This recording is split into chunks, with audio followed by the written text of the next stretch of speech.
আমি আজি অসম গণ পৰিষদৰ ভাতৃ সংগঠন ধৰ্মীয় সংখ্যালঘু পৰিষদৰ জিলা কমিটিৰ উদ্যোগত আমি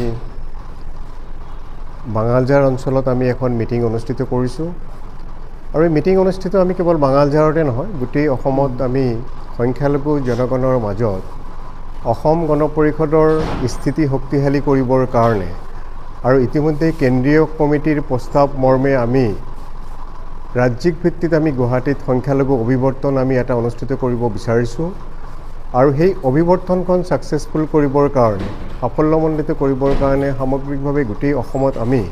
এটা ব্যাপক অভিযান আমি আৰম্ভ কৰিছোঁ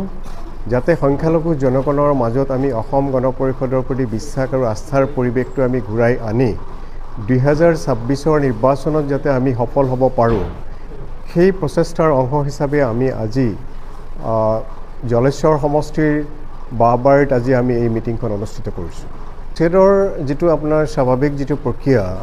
হাছিলা বিলৰ উচ্ছেদৰ যেটো পৰিস্থিতি কিন্তু আজি নতুন নহয় 2023 চনতো সেইখিনি মানুহক উচ্ছেদ কৰাৰ কাৰণে চৰকাৰে নটিচ দিছিলে 2014 চনতো কংগ্ৰেছ চৰকাৰে হাছিলা বিলক উচ্ছেদ কৰিবৰ কাৰণে নিৰ্দেশনা জাৰি কৰিছিলে গতিকে এইটো এটা স্বাভাৱিক প্ৰক্ৰিয়া কিন্তু আমি বিচাৰিছোঁ অসম গণ পৰিষদৰ ভাতৃ সংগঠন হিচাপে আমি বিচাৰিছোঁ যে উচ্ছেদিত লোকসকলক পুনৰ সংস্থাপনৰ ব্যৱস্থা কৰিব লাগে আৰু যিসকল উচ্ছেদিত লোকৰ নাগৰিক অধিকাৰ খৰ্ব হৈছে তেওঁলোকৰ নাগৰিক অধিকাৰ সুৰক্ষিত কৰিবৰ কাৰণে উচ্ছেদিত লোকসকলক পুনৰ সংস্থাপন কৰিবৰ কাৰণে উচ্ছেদিত লোকসকলৰ খাদ্য অন্ন বাসস্থান সুনিশ্চিত কৰিবৰ কাৰণে আৰু উচ্ছেদিত পৰিয়ালৰ শিশুসকলে যাতে শিক্ষাৰ অধিকাৰৰ পৰা বঞ্চিত নহয় তাৰ প্ৰতি বিহিত ব্যৱস্থা গ্ৰহণ কৰিবৰ কাৰণে ইতিমধ্যে আমি চৰকাৰৰ ওচৰত আমি দাবী উত্থাপন কৰিছোঁ। আমাৰ বাছবাৰী পঞ্চায়তৰ আজি প্ৰথম ষ্টাৰ্টিং হে আমাৰ এতিয়া আমাৰ প্ৰতিটো জলেশ্বৰ সমষ্টি প্ৰতিটো ইউনিটত আমাৰ মিটিং হ'ব প্ৰতিটো পঞ্চায়তত মানে 2026ৰ কাৰণে আমাৰ এতিয়াৰ পৰা মানে আমাৰ ৰণকৌশল সৃষ্টি আৰু এতিয়াৰ পৰা ষ্টাৰ্টিং আৰু এটো পোন প্ৰথমে এতিয়া আজি জলেশ্বৰ মানে বাছবাৰীত আজি প্ৰথম আমাৰ আৰম্ভণি হৈছে আৰু ইয়াতে বাছবাৰীৰ সকলো মানুহৰ ইয়াত উপস্থিতিৰ আমি মানে একদম সৰ্বসাধাৰণে আমি আৰু উপস্থিত হোৱাৰ কাৰণে তেওঁলোকক আমি অশেষ ধন্যবাদ দিছোঁ